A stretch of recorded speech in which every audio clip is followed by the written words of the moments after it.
Good day and welcome to another edition of Let's Discuss on OSBC TV. Yes, today we will be discussing, as usual, another important issue, a very important one, most especially now that the 2023 general elections is around the corner. We will be taking a look at the general election and the fight against drug abuse. My name is Odigie. I'm not alone in the studio. My co-presenter is here with me. It is my pleasure welcoming viewers to another edition of Let's Discuss. My name is Adebare Ejimakide.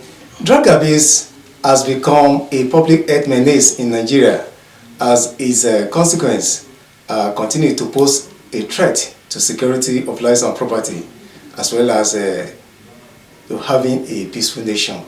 It has been observed that political talks cannot fully operate without the use of illicit substances. This is because crimes and drugs work hand in hand. And we surmount the challenges that will be part of our discussion today on the program. Yes, it will be part of our discussion, and to help in this, to actually lead the discussion in today's topic is the Public Relations Officer of the Nigeria Drug Law Enforcement Agency, Osun State Command, is Mr. Charlse Odigie. Welcome to the program. You're welcome on the program. Thank you very much. It's my pleasure to be here, and I hope at the end of the program I would have done justice to the issue of the menace of drugs in the society, and most especially in Osun State. Thank you very much. So when we talk about drug abuse, yes, what exactly do we mean? Okay, let's start with the first definition is what is drug. Then from what is drug, we now go to what is drug abuse. Drug can be simply defined as any chemical substance that you take into body that alters the way the body functions. It can be synthetic and it can come in other forms. For example, alcohol. Alcohol is classified as a socially acceptable drug. So if you take alcohol more than your capacity, you misbehave. And when you misbehave, it now becomes the alcohol that is controlling you. Though alcohol is not banned, but it's also a type of drug. So anything that alters the functions of your body, that makes you do what you will not do originally if you were in your right state of mind, is drug. Then drug abuse. Drug can be said to be abused if it's illegally taken, if it's not prescribed by medical personnel. It can be said to be abused. Maybe you just go to the, in Nigeria everybody is a doctor, everybody is a nurse. When you go to the chemist, you are the one that will tell them what you want. It's not that you tell them your problem and they will prescribe for you. So you tell them what you want and they sell it to you. And maybe you follow the prescription, some don't follow the prescription. That's the next one. If you take an overdose of a drug or you take an underdose of the drug, it is believed that you have abused that drug. Okay, you are asked to take 2 in the morning, 2 in the afternoon, and 2 at night. Maybe it's a headache and it's very severe and you want the headache to go immediately. You take 3 or you take 4, then you have abused the drug. Then if the drug is banned, if it's banned, if the government has said, we have outlawed such a drug, and you take it, you have abused the drug. When we were growing up, we were very familiar with codeine, this cough syrup with codeine. But later, our youth started abusing it, and the government prescribed it. It's banned now. You can only get it through approval. It's no longer an over-the-counter drug, OTC drug. Pharmacists are not even allowed to sell it except they get permission. And patent medicine dealers, these chemist guys, are not allowed to sell it. So those are the 3 categories of drug abuse. Then drug can be licit and it can be illicit. Licit drugs are drugs like this codeine I just talked about, tramadol. Okay. Tramadol is a licit drug. It's for people that have severe pains, or people that were involved in an accident and they have pains and they tell them to take it over a period of time. Okay. But now it's being used illicitly. Guys now abuse it. They say if you take it, it makes you powerful, it makes you strong. So many people abuse it, to have sex with their partners, because they say when you take it, it makes you last longer, it makes you strong. So tramadol is a illicit drug and is being used illicitly. Right. Then we now have drugs that are illicit from their origin. Drugs like cannabis sativa, the one you know as marijuana, with street name Igbo. This part of the world they call it eja, some people call it ganja, and so many other names like that. It's a banned drug, it's an illicit drug, but we have it almost all around. In Osun State, they farm it. Osun State and some other southwest states. In fact, they farm it all over Nigeria. All right, but you have about 6 states. Osun, Ondo, Ogun, Oyo, Delta, Edo, they farm it mostly there because the soil is good for the plantation of such a drug. So cannabis is banned, cannabis is illegal, and cannabis is produced in this part of the world. The cannabis also have species. We have the one they call SK, we have the one they call Colorado. We have different labels like All right, let us look at the addiction now. Yes. What is drug addiction? Okay. And how can one suspect somebody that is addicted to drug? Okay. One can said to be addicted to the drug if he cannot do without that drug. If he cannot operate without that drug. There are some people that are out there, if they don't smoke cannabis, or if they don't take banana, cocaine and other drugs like that, they cannot perform well. In fact, they cannot eat, they cannot go to the toilet, they will remain restless. You see them maybe always touching their nose, or always poking their eyes, or doing one thing or the other. That person is addicted to that drug. That person is hooked to that drug. Then we now go to how do we counter addiction. Addiction is the last stage of the stages of drug abuse, which are experimentation, which are primary, secondary, then the last stage is addiction. Okay, could you explain those stages? Okay, experimentation stage. You take a drug of abuse, for example, your friends, peer group pressure, pressurize you, hey, we are not taking this thing, join us, take it. You take it and you don't, the drug does not make you feel good. You have experimented with the drug. It is not left for you to remain or to opt out. But they always convince you to stay, to stay that the first time they took it, it was like that too. So you have experimented with the drug and you don't just like the drug. That is the experimentation stage. Then we have the primary stage. You experiment with it and it's not so good, but since you see them taking it and it's making them feel high, you also want to feel high. You move ahead and say, no matter the situation, I will come back and take it again. More like peer pressure. Yes, like peer pressure. Then the secondary stage of it is that you have already started taking the drug and you are home with the drug. The people that fall under this category, they spend their money, like in the primary stage, they don't spend their money to get the drug. Okay. If they are offered the drug, they take it. If they don't see, they leave it. Don't mind. Yes, they leave it. But for the secondary stage, they spend their money to take these drugs, and the drugs is now part of them. But once in a while, they can also do without it. Okay. Then, for the addiction stage, they spend their money to take the drugs, and they will do anything to get that drugs. If it means selling someone, they can sell a car, brand new car for 50,000 because they just want to take the drug.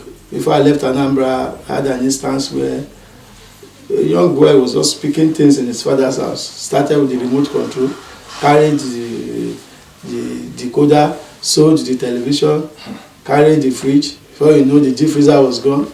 Went and removed compressor from the AC. And as he was doing it, the parents were replacing it. But when they found out that it was getting out of hand, they were telling him, you are the first son. You are the one that's going to inherit all these things at the end of the day. And he was selling those things at a very cheap rate. Giveaway prices. So when he saw that they were not replacing those things, he now decided to sell his father's car.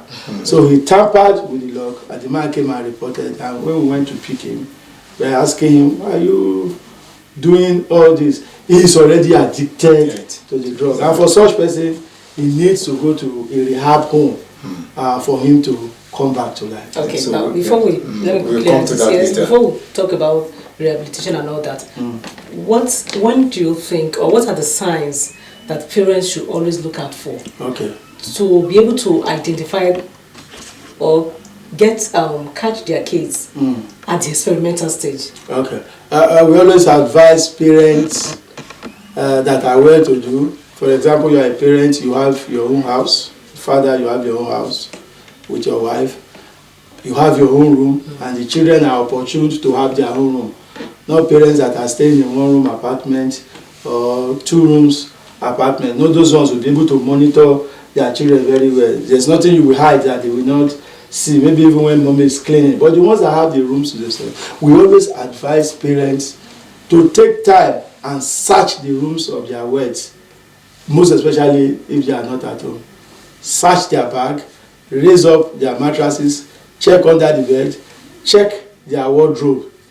By the time you start seeing things like lighter, maybe he doesn't even cook in the house. You see him with lighter or matchbox in his room. There's a paper they call Rizla. That's what they use in smoking, but they can use any type of paper. You start suspecting that this guy is doing something.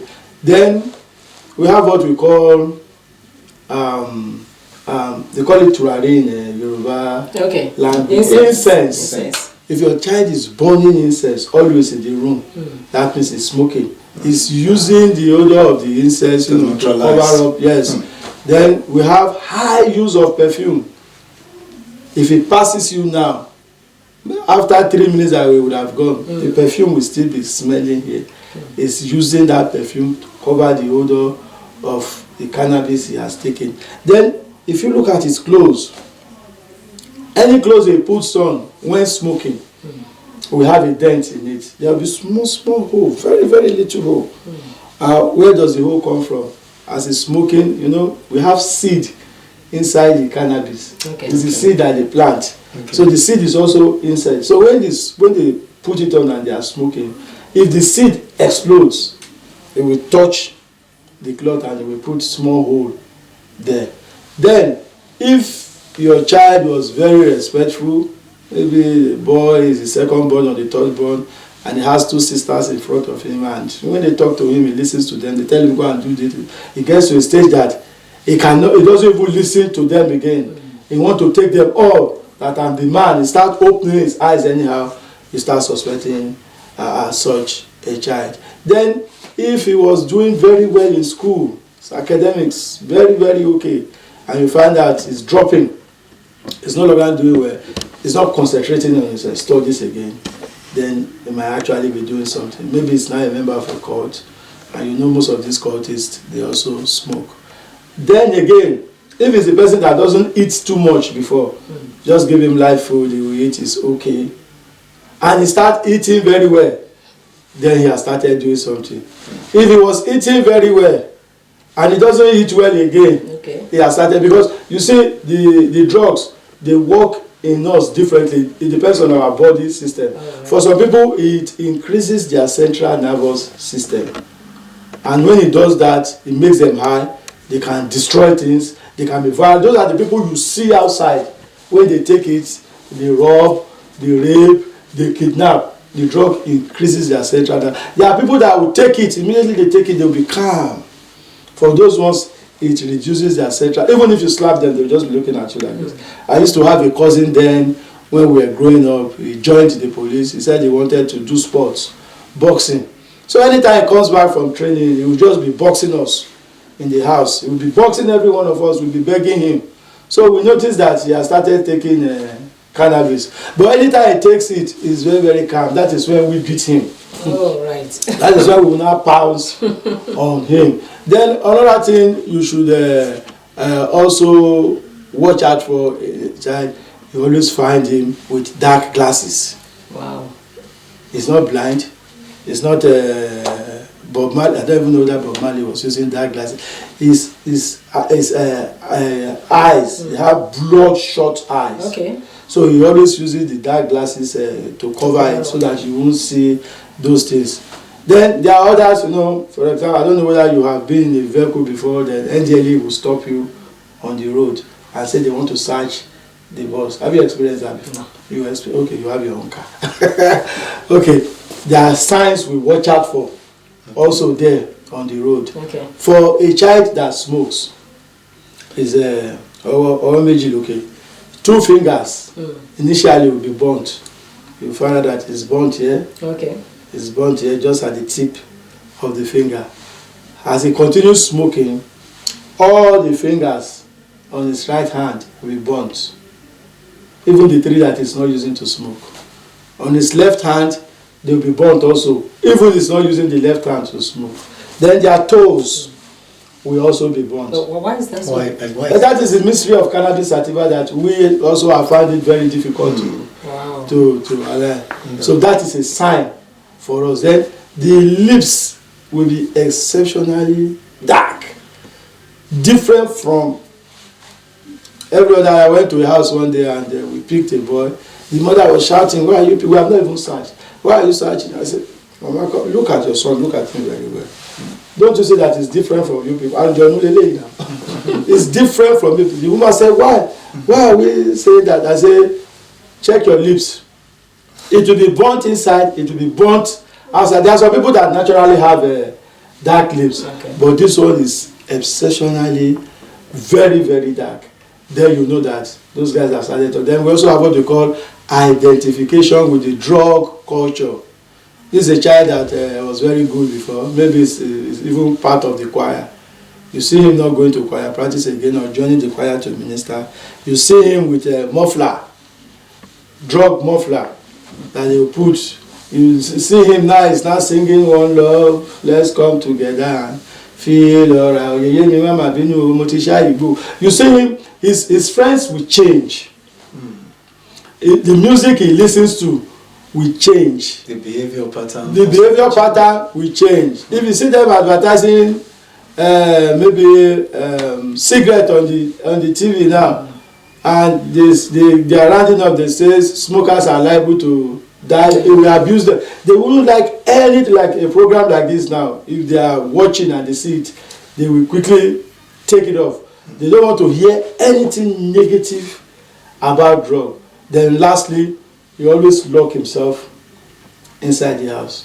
Before you have access to his room, he's the one that will give you access. Maybe before he will just close his door and go away. So when you see those signs, you know that this child is actually into something. Okay, what are the causes of drug abuse? What prompts some people? Okay, to that she talked about peer group pressure earlier on. That's one. My friends are doing it. My friends will force me to do it. They want me to belong. They want me to identify with them. They want me to continue to be their friends. So they will pressurize. When they pressurize like that, then maybe the person starts taking the drug. There is also what we call availability of the drugs. If the drugs are easily accessed, maybe before you walk from this place to that place in Osogbo, you see where they are selling it, you see people going out. You too, you want to find out what is happening and also start taking the drugs. Then you also have the environment factor where you stay. Maybe your family stays in a place like Mushin in Lagos, which is a very, very hot place, very dangerous place, and there are joints all around. If you don't put an eye on your children, they might go there and start taking the drugs too. Then also have advertisement on TV. Many a times I've gone to give lectures, people will ask, they are saying that smokers are liable to die young. Why has cigarette not been banned? Because cigarette is a gateway drug. We call it a gateway drug. Like some people, after taking Igbo, they will need to take cigarette for them to be very okay. Or they smoke Igbo, they will need to take a bottle of beer. That's what we call. Which name am I looking for? For example, somebody that takes a rap and it's okay with the rap. It gets to a time that rap it's like somebody that takes a beer. That one bottle of beer is not enough again. And we call it body tolerance. Okay. It moves to 1.5 bottle. From 1.5 bottle to 2. That's how he graduates from one level to another. Before you know, he has started taking a carton of beer. The same thing is with drugs. Some might take Igbo and they need 2 bottles of beer to get the same satisfaction they were getting when they were smoking one wrap and they were okay with it. So advertisement on TV too is also there. Then the economy now, what you have is, for example, a child that has gone through school, he has served, comes back home, no job, unemployment, nothing. If he wants to eat at home, the mom starts shouting, oh, it now becomes a liability in the family. If anything gets lost, they will attribute it to that person. Okay. Then that child might just get frustrated, go out and start taking whatever he likes. Now that brings me to my next question. But how can parents or guardians, how can they influence or push children into drugs? Yes, one is just what I've just said now. You have finished school. Maybe somebody that even is the community that sponsored him to school and is back in the community is expecting him to give back to the community. And lo and behold, there is no job. You start doing things like that. You start stigmatizing such a person, despite the fact that he has finished school. You see him as a not to do well person. You don't see anything good he does that is okay. That child starts becoming withdrawn, and before you know, it gets out of hand. So as parents, we should know how we interact with our children. It has passed a stage whereby every time you flog such a child. When I was growing up, if you want me to do something and you flog me, I won't do it. It got to a time that I was okay with the flogging. I wanted to play football. My guardian there said no. So anytime I go and play, I'll come back. My uncle will give me 24 strokes of the lashes, and he will burn my kits, my boots, my jersey, he will burn them. So the next day I will go and play again. When I get there, they will organize those things for me. I will play, I will leave it for them. I will come back home. He will give me another 24. So I got used to that 24. When I'm coming back, I zero my mind that I'm going home and I'm going to collect 24 lashes of the cane. One day I had him complaining to a neighbor that his hand has started paining him. That the person that is even beating is not feeling it. So parents, we should try and understand our children. The way you will handle this one might be different from the way you will handle this one. And don't push them with your tongue. That's what we call power of the tongue. Most especially parents that, abuse their children. Not just abuse, the big ekpe that Yoruba is talking about. You can push your children to go, and then comparing your children. When I wanted to join NDLEA back then, it was my uncle that they gave 2 slots. And he said he was not going to give any of his children. And we were about 4 that were looking for a job. Then 3 of his children, myself, 4. Then one other lady from the family.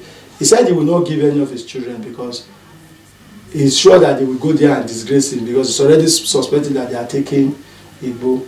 He said he will give it to me, and that outside that there was war in the family.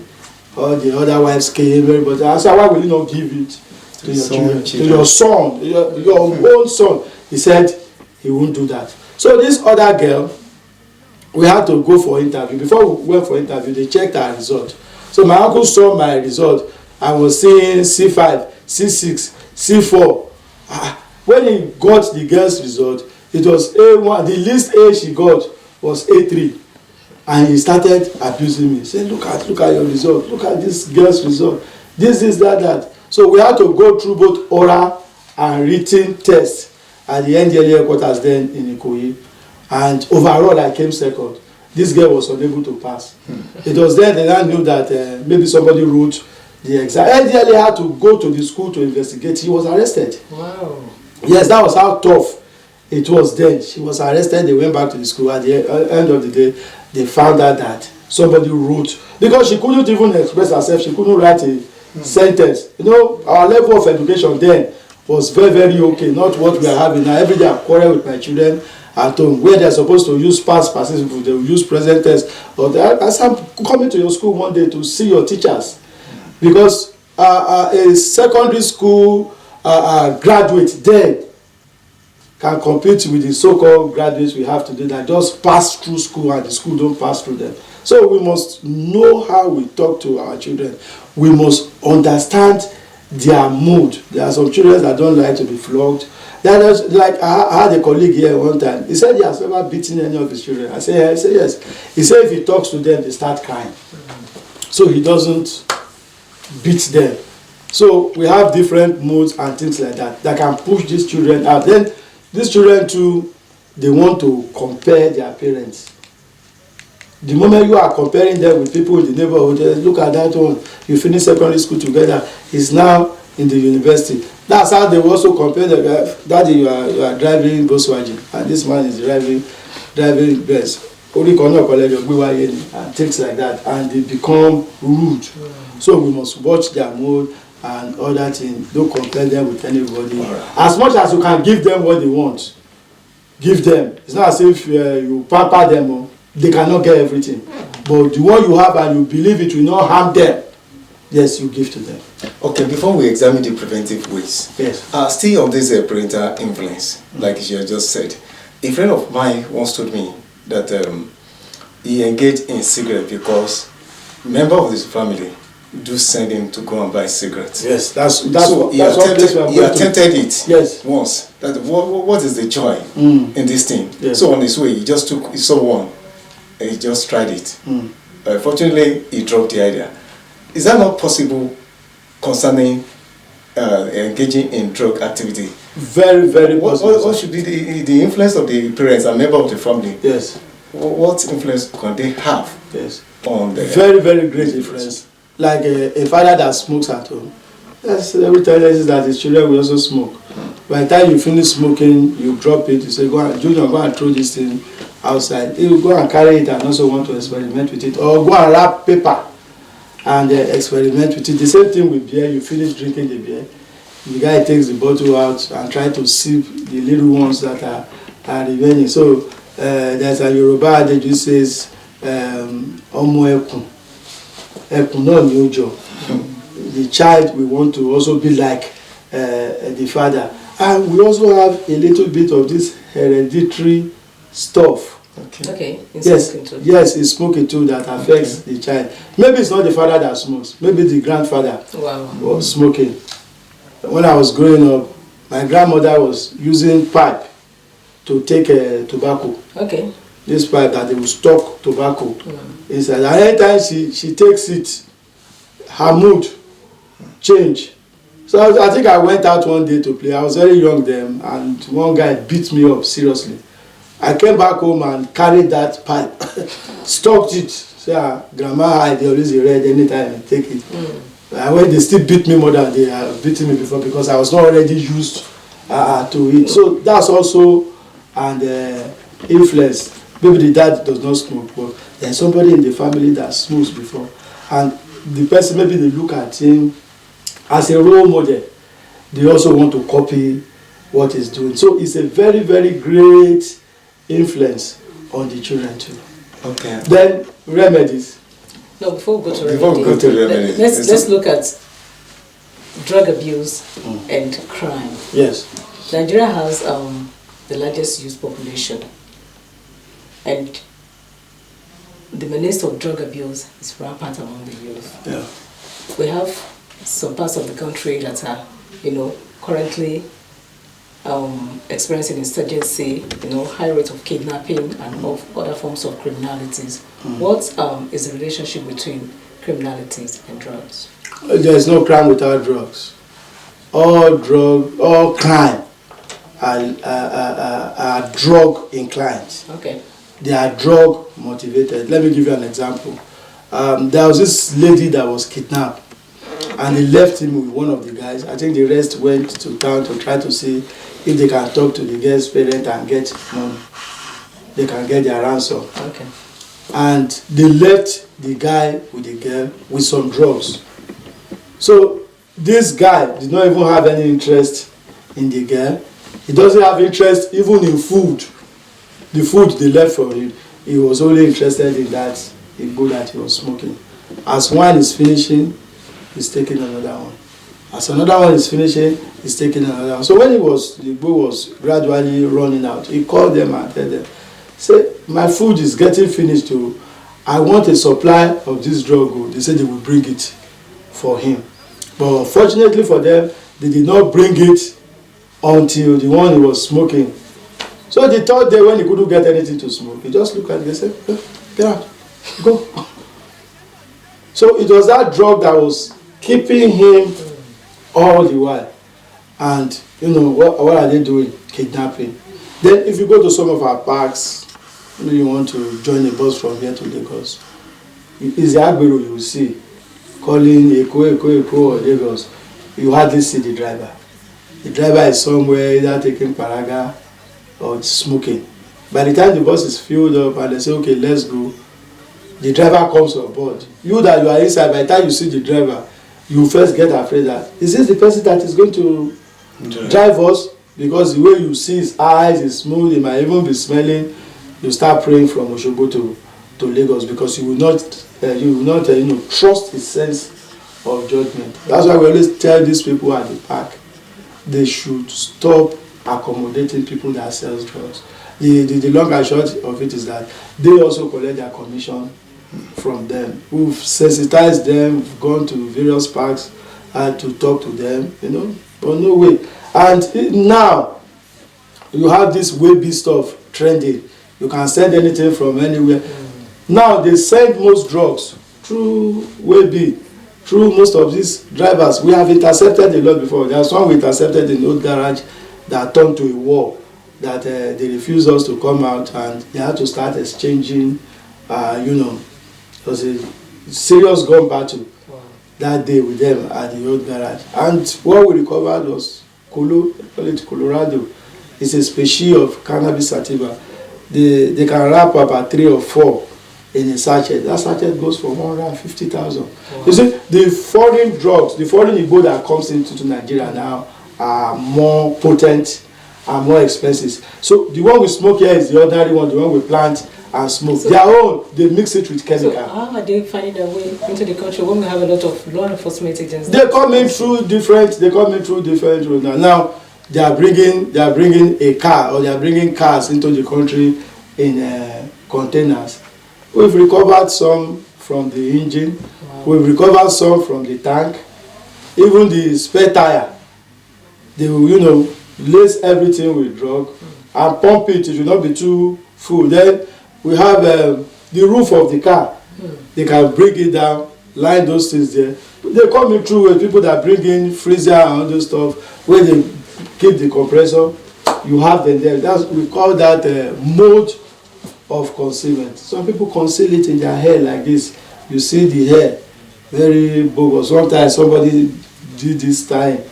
We are recovering cocaine from the hair. So they come in through different means. Some put it in their private part. Some is their belt, or some is their shoe. They will remove the sole and put it inside. So they come in through. So they get the sharp practices.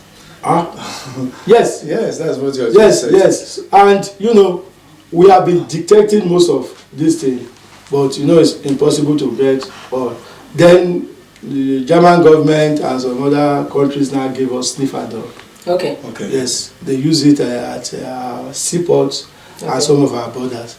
But these dogs are very, very expensive to maintain. Wow. It's from an AC car to an AC office. If they come out to search a container, after 5 minutes they will run back into the car, try to get some AC before coming out again. And they are very fast. They can search a very large 50-footer container.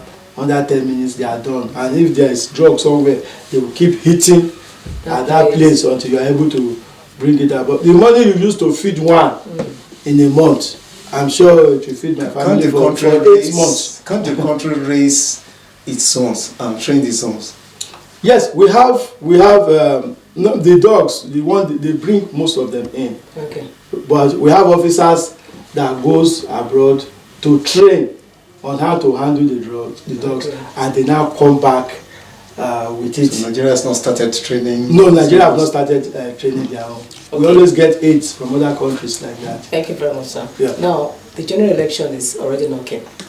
And we do know that in Nigeria, most politicians make use of thugs. And these thugs cannot really function well without being on drugs. Yeah. Do you think it will be possible for your agency to actually fight these powers that be that encourage thuggery and buy drugs for them? Okay, first let me start from screening of these politicians themselves. I think some time ago, the chairman, chief executive of the National Drug Law Enforcement Agency, retired General Buba Marwa, came up with a suggestion that all those seeking political offices should go through NDLEA screening. We have kits. We have even screened ourselves. We have tested ourselves. The first, now it's difficult for you to get a government job without them going through NDLEA screening. Okay. Those safety tried it with us, and at the tail end, so many people were fished out. But the government did not reply to that. So that plan was jettisoned. Because by now, they should have gone through the NDLEA test, and you would have been surprised on those that would have been, disqualified from contesting. Okay, we now talk about the politicians and the thugs themselves. It's not only drugs that they give to them. They also give them arms. Okay. They also give them ammunition. And this is why this is what some of these guys use after election to perpetrate all sorts of crime. I want to say now that it will be very, very difficult for NDLEA to stop these thugs as of now. Most of these politicians that gets them, they have police escort, they have DSS escort, they have army escorts, and they also have other escorts like that. And most of the times, one of the problems we are facing is that when you arrest people like this, it is the same power that be that will come and bring them out. But for now, when you talk of logistics to work, NDLEA is seriously incapacitated. We almost work with our bare hands. We work with our bare hands. We just use our head. Like here in Osun State now, all our vehicles are gone. If we see a drug baron moving now with his vehicle, we can't pursue because we don't have the vehicles to pursue. So we are doing the little we can by manning the road. When we see people like that, we arrest them. Manning the borders. When we see people like that, we arrest them. And we are also doing, raid operation, trying to clean up, going to the joints and to pick such people. Like yesterday, we were in Sabo. And you'll be surprised that Sabo, where you have a market, where you have people doing legitimate business, you also have people selling drugs among them. And the other people, they are comfortable. One, because they are afraid. You understand? So the society the people should also assist NDLEA. You see, some of these people that does this thing, they are not spirits. They come from one family. They live in a particular area. So if we can get information about all these people, we keep taking them out. Yesterday we took one person out in Sabo. We came back to Iludun and also took one person out. The majority of them ran away before we got to that spot. Then most of these bike guys, keke guys, the moment they just see us moving, they go before us and alert those people. You see, they now support the criminals even more than the officers. So on our own, the raid is going on. As I'm speaking to you now, about 3 teams are out, working out there to see if we can get these people out. And another thing is the law. if we get them with exhibits that are not appreciable, for example, we get them with 1 rap or 2 raps or 3 raps, we can't take them to court. And what is that? There is a quantity that we must get from someone before that person can be charged to God. Those ones, our law say we should cancel them, rehabilitate them, and release them back to the society. Like in Osun State now, we don't have a rehabilitation center. Okay, we have a counseling team. Okay. We don't have a rehabilitation center where we keep those people. So what do we do when we finish talking to them?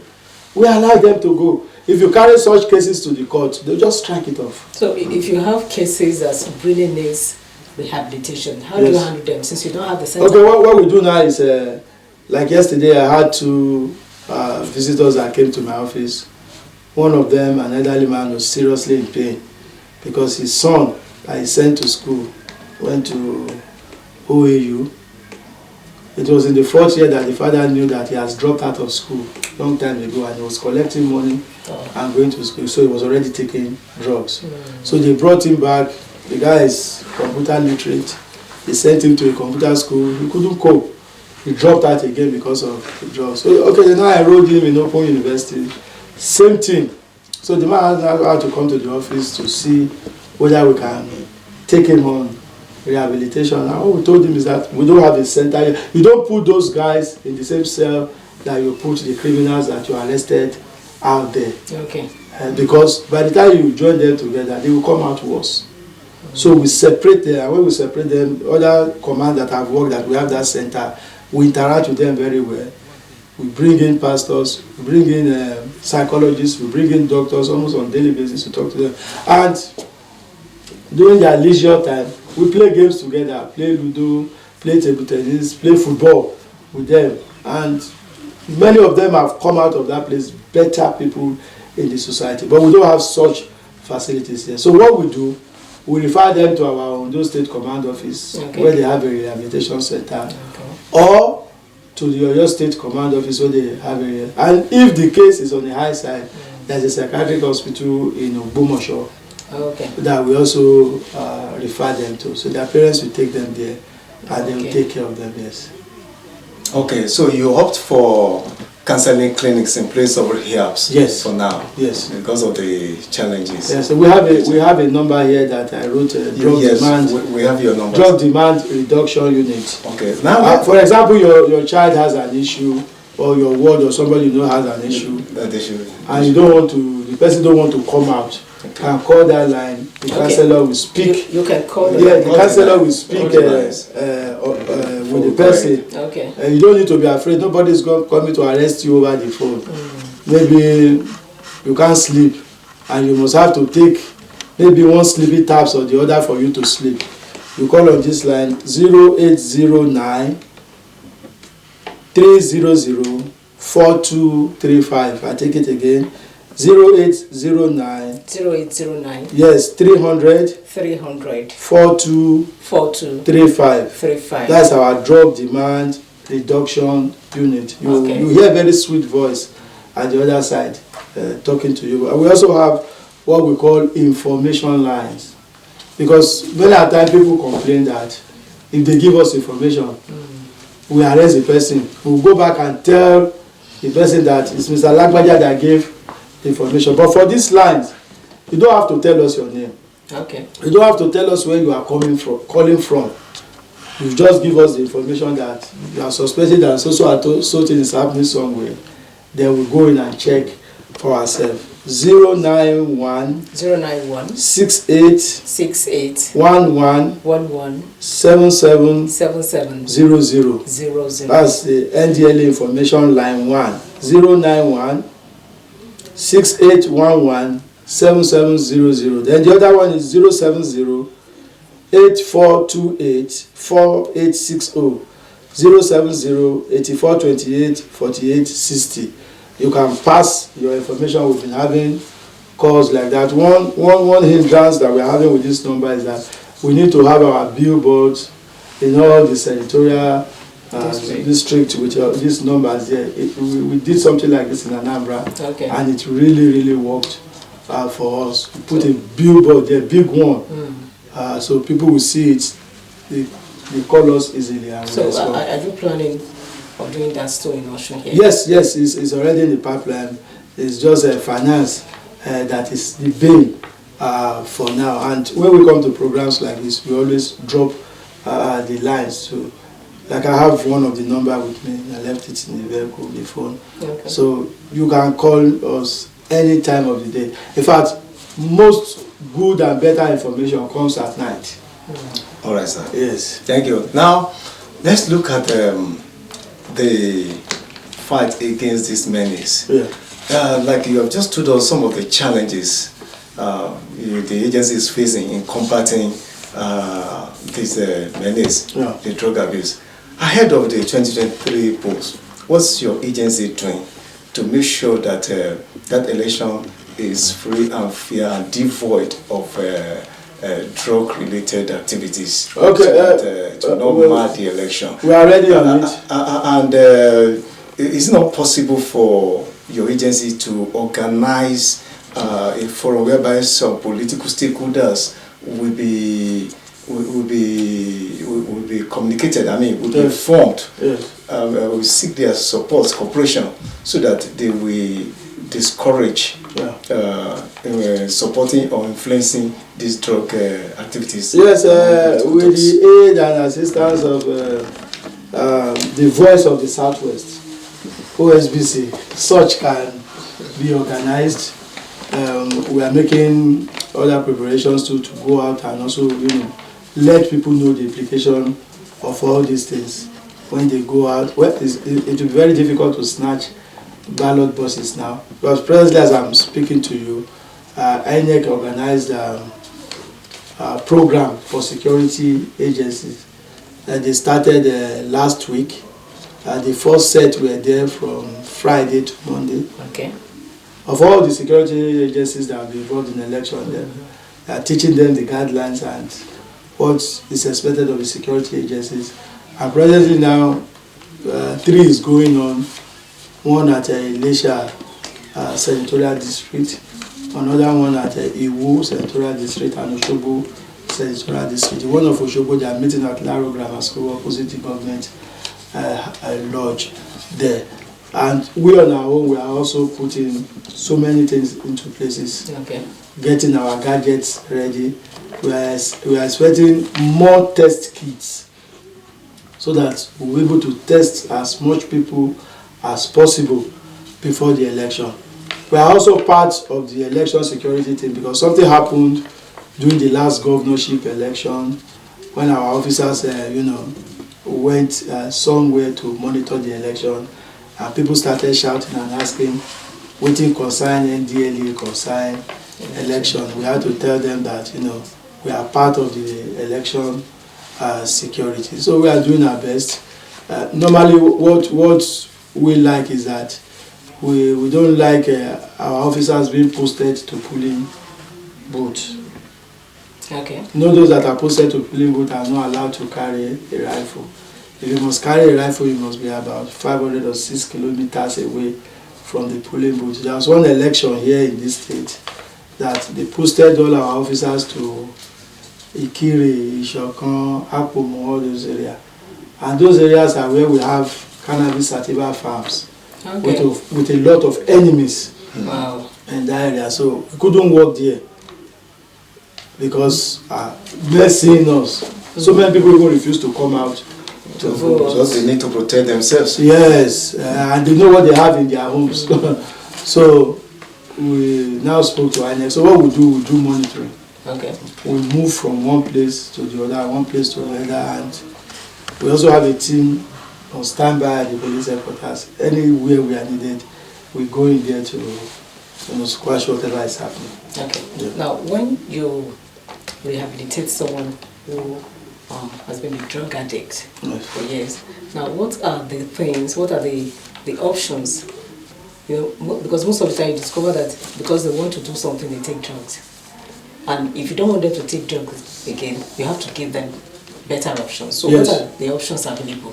Like during the treatment, they have a lot of drugs they give to them. Okay. Because the body system, for example, if you take a wrap of Igbo, it will spend 30 days in your body. 30 days. 30 days. For a wrap. Just one wrap. Then if you are used to taking 3 wraps in a day, that's 90 days. And if you take 3 wraps over 3 years, you know the number of days. So even if you stop after 10 years and they test you, they will still find it in your system. So we have drugs that we give to them that wear all these things out gradually. Then when we talk of rehabilitation, there's what we call reintegration back into the society. That person has already gone through the rehabilitation process.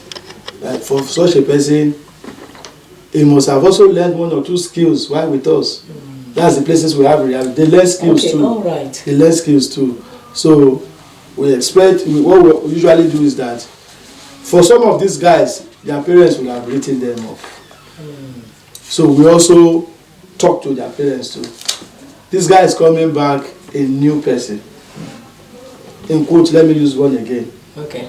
Don't suspect him for every little things that happens in the house. Don't use his condition to abuse him.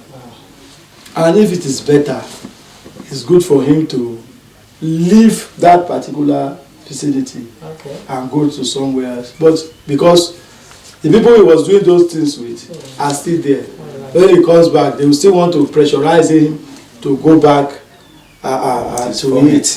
So we always tell them, you know, not to, there should be nothing called stigma against them.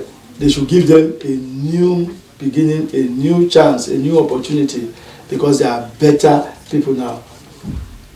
Also in Anambra, I picked somebody from the NYC camp, a doctor. We caught him smoking in the Mami market with 2 other guys. So we arrested them. The then coordinator, the Yoruba man, said in the NYC laws, they don't want you to take those guys away from the camp. They want you to do whatever you can to make sure that you calm them down, you talk to them and all those stuff. So we left these guys, but we placed an eye on them. 3 days to the end of the camp, we arrested this guy again inside the bush. He came out of his room at about 4 a.m. They didn't know that we had surveillance officers all around. But we formed ourselves into surveillance group, all the security agency in the camp. Some people would do night duty, they won't sleep till daybreak. So this guy was arrested again. So we had no choice than to call his father. Then the NYC said they are decamping him. So they decamped him and handed him over to us. So we called the father had to come. The father is a doctor. In fact, in their family, I think the man has 5 children. Every one of them are medical doctors. And he is like the 3rd born, but he's the one that is finishing late. All others have served and they have started practicing. But because of his drug activities, because they got to know one time, they had to take him away from school to a rehabilitation center. When he came back, they didn't know that he has, gone back to the stuff again. So we asked the NYC. Normally we don't accept coppers, to post him to our office in Oka.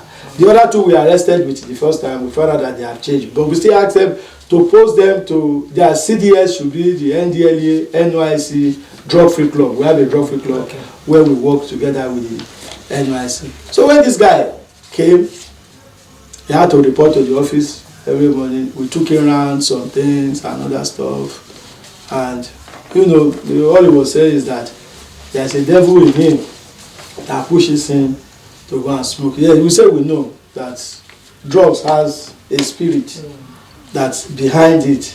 But that he has to be disciplined. He has to discipline himself. We didn't lock him up. We allowed him to go in the evening, come back in the morning. But we placed surveillance on him. One day he left, he went somewhere to buy a book.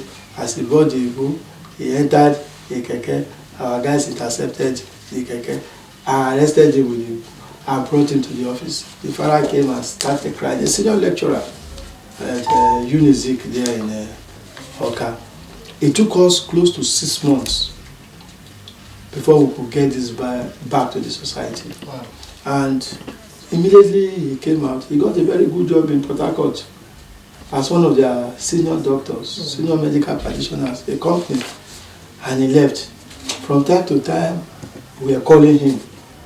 Particular time I called him and I said this, that. Today he's a good person in the society. The family helped him. All right, because of our time, shortly, how best can this challenge be surmounted? Exactly, and what are the dangers? Just tell the youths that those that are still in the habit of abusing drugs, what are the dangers they are exposed to? They can run mad, they go bananas. The consequences. At the end of the day, it will lead to death. So many people have died because of drug abuse. And my advice to them is that you say yes to life and no to drug abuse. You were not born with drug. You are not supposed to live with drug. Drugs will destroy you. That's it. Thank you so much. How come the nation some of the challenges, like I said? Okay, how we can surmount some of the challenges is that we should also try from the home front and take good care of our children. We don't leave everything for the teachers. The parents don't even have time for their children again. Some of them, their children don't see them in 3-4 days. We should go close to this. Sometimes they want to discuss their problem with their parents, but the parents are not there to listen. Then the government creates more jobs. There's frustration in the land. You finish school, you cannot get a job to do. Let there be more employment. Most of our youths now believe in 419. Yes, internet fraud, because it's a quick way to make money. If these jobs were there, I think we'll have a reduction of all this. All right, thank you so much. Our time then the last prayer. Okay. That's the master key. All right. Our time is really fast spent, and as you have heard, he said combating drug abuse is a collective responsibility. Everyone has a role to play. Thank you so much, Mr. Charlse Odigie, for coming to the program. Yes, Mr. Charlse Odigie is the Public Relations Officer of the National Drug Law Enforcement Agency in Osun State. Thank you once again. Thank you for coming on the program. Yes, this is where we are saying our bye on today's edition of Let's Discuss. My name is Odigie once again, and from I am Odigie saying you also have a role to play in combating drug abuse in the country. See you next time. Bye-bye. Bye.